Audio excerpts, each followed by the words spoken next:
This is one of those stories that's untold to my friends and family.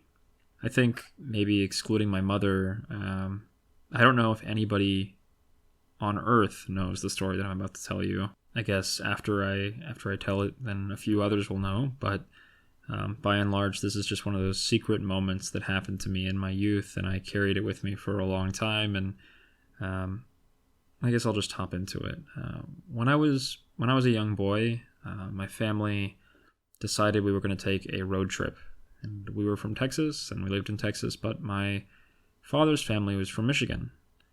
And my grandmother and my grandfather, they lived in Michigan. So we decided one year we were going to take a Christmas trip there, and we were going to drive up there to, kind of greet them and see them for the first time, at least as young kids, my sister and I, and we were going to celebrate Christmas with them. Now, this put my parents in a difficult position because they wanted to create the illusion of Santa, so they couldn't, time didn't allow them to buy presents up there. So they decided to sneakily purchase presents and gifts at a store and wrap them and stash them in the car during the road trip, right? But I remember as a kid, I had my suspicions about Santa. I had even as a young boy, I thought, man, is this really all that? I remember we stopped somewhere along the way. We stopped at either, at a gas station or at a restaurant, and I found myself with a few moments alone in the car.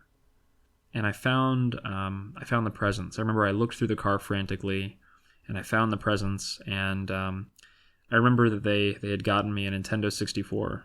And it's this older gaming console that, played all these games, and Mario was a huge, franchise for it. And I remember seeing this video game, wrapped up, and I was so excited. I remember I was so excited. And of course, I only had to wait a couple of days until Christmas, so I just played along, right? I rode in the car, and I smiled, and I looked forward to Christmas.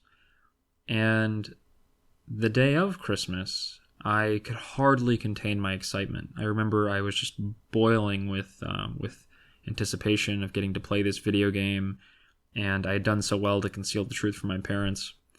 And the moment came to open the presents, and I remember I gave my best acting performance of my life, I think. I opened the presents, and I saw the Nintendo 64 as I had known it was there all along.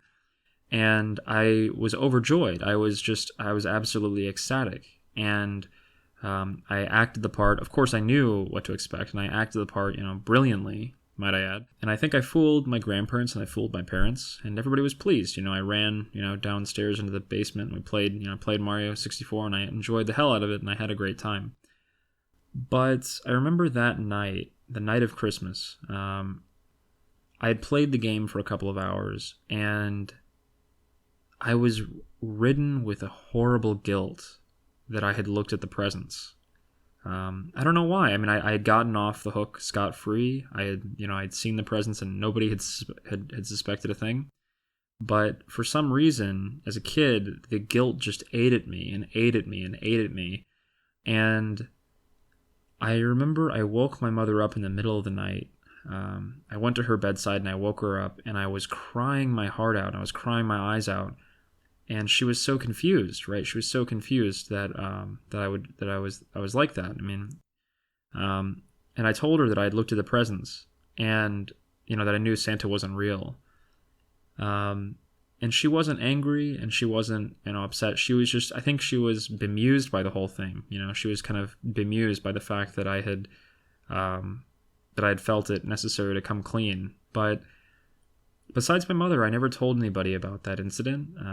And I don't know if my father knows. I don't know if the rest of my family knows. But I remember that moment just kind of happening in this just isolated space and time. And I don't know what it says about me. I don't know what it says about me when I was a kid. But I always look back when I think about Christmas. I always look back on that moment, and I always have a twinge of regret, and never since have I looked at another present early again.